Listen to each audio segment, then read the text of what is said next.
Hello student, कैसे हैं आप। आज हम लेते हैं first aid related with diarrhoea and food poisoning. तो फर्स्ट डायरिया, जिसे हिंदी में बोलते हैं अतिसार, और फूड पॉइजनिंग, जिसे हिंदी में कहते हैं खाद्य विषाक्तता। मतलब फूड में जब खाना जहर बन जाए तो इसे कहेंगे फूड पॉइजनिंग। अब जो डायरिया है, जिसे अतिसार भी बोलते हैं, वो क्या होता है। जैसे कि कई बार हमारी गैस्ट्रो इंटेस्टाइनल सिस्टम में इन्फेक्शन हो जाता है। मतलब हमारे आहार नाल में इन्फेक्शन हो जाता है, जिससे क्या होता है, जो नॉर्मल डाइजेशन होता है वो नहीं हो पाता। और इसे हिंदी में दस्त या अतिसार भी कहते हैं। तो जो मल है वो क्या होता है, बहुत ढीला होता है। ये कई इसका कारण कई बार होता है बैक्टीरिया, वायरस या कोई भी परजीवी इसके कारण हो सकते हैं, संक्रमण का कारण हो सकता है। या कभी कभी क्या होता है, गंदा पानी पीने से या दूषित भोजन करने से, और कई बार जैसे बासी भोजन या ख़राब भोजन खाने से भी, या बिना हाथ धोए खाना खाना भी इसका कारण हो सकता है। तो जो डायरिया है या अतिसार या दस्त जिसे बोलते हैं, उसमें जो उसका जो उसमें क्या हो जाता है कि मल में जब ज़्यादा पानी आता है तो क्या होगा, बॉडी में डिहाइड्रेशन का मतलब होता है पानी की कमी, क्योंकि सारा पानी बाहर निकलता है। तो ऐसी अवस्था में अगर देखा जाए तो इसके सिम्टम्स क्या हैं, कैसे पता चलेगा कि डायरिया हो गया है। एक तो वही कि बार बार टॉयलेट जाना, और उसके बाद क्या है, पेट फूला हुआ होना, तना हुआ होना, उल्टी आना, और मल में ब्लड या म्यूकस भी आ सकता है, और पेट दर्द या ऐंठन की शिकायत हो सकती है। डायरिया में ये इसके क्या हैं, मेन सिम्टम्स या लक्षण होते हैं। अब इसका क्या है, फर्स्ट एड क्या करना चाहिए। मतलब इसके लिए सबसे पहले तो क्या, अगर ये हो गया है, डायरिया हो गया है किसी व्यक्ति को, तो जो व्यक्ति उसकी देखभाल कर रहा है वो भी अपने हाथ धोए साबुन से, और उसको भी धोने को कहे। और संक्रमण से बचने के लिए दस्ताने का उपयोग भी कर सकते हैं। और व्यक्ति के मल या उल्टी के संपर्क में ना आए जो इसकी देखभाल कर रहा है वो व्यक्ति।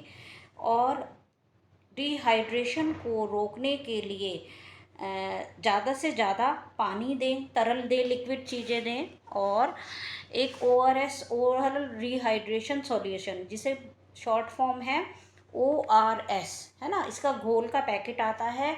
इसको पानी में मिलाकर, इस पर इंस्ट्रक्शंस लिखी रहती है कैसे कितनी मात्रा में मिलाना है। इसका घोल बार बार पीने को दे।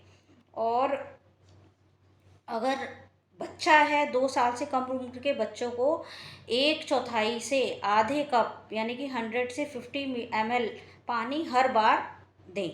और बच्चे को थोड़ा थोड़ा लेकिन अधिक बार खिलाते रहना चाहिए। और माँ से कहें वो उसको स्तनपान कराती रहे। और अगर बच्चा बॉटल से दूध पीता है तो बॉटल से दूध पिलाना जारी रखें। उसके बाद अगर ORS का घोल उपलब्ध नहीं है, तब नमक और चीनी का घोल घर पर ही उबले हुए पानी में तैयार कर सकते हैं। उबाल कर पानी, उसे ठंडा करके उसमें 8 चम्मच चीनी और 1 चम्मच नमक डालें और अच्छे से मिलाएं। 1 गिलास ये तैयार वो हो जाएगा, और उसको बार बार पीने को दें।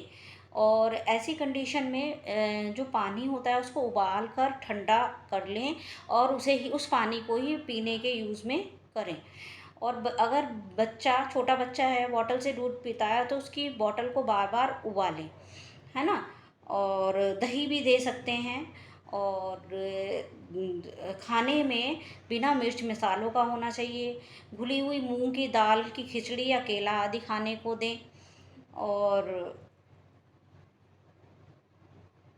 अगर इनमें से कोई भी लक्षण हैं व्यक्ति में, तो उसको तुरंत डॉक्टर के पास ले जाएं। जैसे कि उसके मल में खून आना, बुखार होना, नींद अधिक आना, पेशाब कम आना, है ना, टॉयलेट कम आना, और मुंह सूखना, बार बार उल्टी होना, और तेज़ सांस चलना। और अगर 2 दिन में जो दस्त हैं ठीक नहीं हुए तो तुरंत डॉक्टर के पास ले जाएं। उसके बाद नेक्स्ट आता है, वो है फूड पॉइजनिंग। जो फूड पॉइजनिंग है वो भी क्या होता है, जो खाने से रिलेटेड ही है। अगर खाने में बैक्टीरिया, वायरस या कोई और परजीवी उसको संक्रमित ऐसा खाना हम खाते हैं तो क्या हो जाता है, फूड पॉइजनिंग हो जाती है। फूड पॉइजनिंग में क्या होता है कि इसमें भोजन में ही भोजन क्या हो जाता है, हमारे लिए टॉक्सिन हो जाता है, इसमें विषैले पदार्थ उत्पन्न हो जाते हैं। जैसे फॉर एग्जांपल स्टाइफिलोकोकाई कोलेस्ट्रीडियम बैक्टीरिया, इनसे क्या होता है, टॉक्सिन उत्पन्न होता है, जो कि व्यक्ति के लिए क्या होता है, अनहेल्थी होता है। अब इसके लक्षण क्या है फूड पॉइजनिंग के? जो फूड पॉइजनिंग है इसके लक्षण हैं, बार बार उल्टी आना व्यक्ति को, पेट में ऐंठन और दर्द की शिकायत, और दस्त जैसे लक्षण होना, और सर दर्द होना, बुखार होना, और बेहोशी के लक्षण से होना। और अब आता है इसके, ये तो सिम्टम्स हो गए। नेक्स्ट आता है इसका फर्स्ट एड क्या करनी चाहिए, है ना। तो first aid related with food poisoning, सबसे पहले तो अगर किसी व्यक्ति के उसकी उचित देखभाल करें। अगर उसके कोशिश करें कि उसकी उल्टी मल या तरल पदार्थ के संपर्क में ना आए, और पीड़ित व्यक्ति को अगर ज़्यादा प्रॉब्लम हो गई हो तो उसे नज़दीकी अस्पताल में ले जाएं।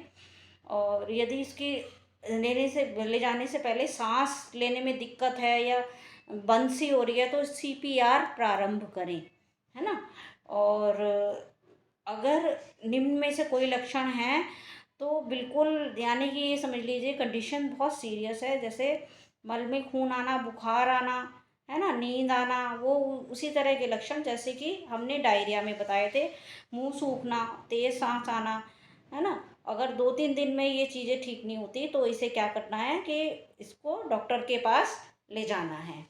तो ये थे फूड पॉइजनिंग और डायरिया से रिलेटेड लक्षण और उसकी फर्स्ट एड।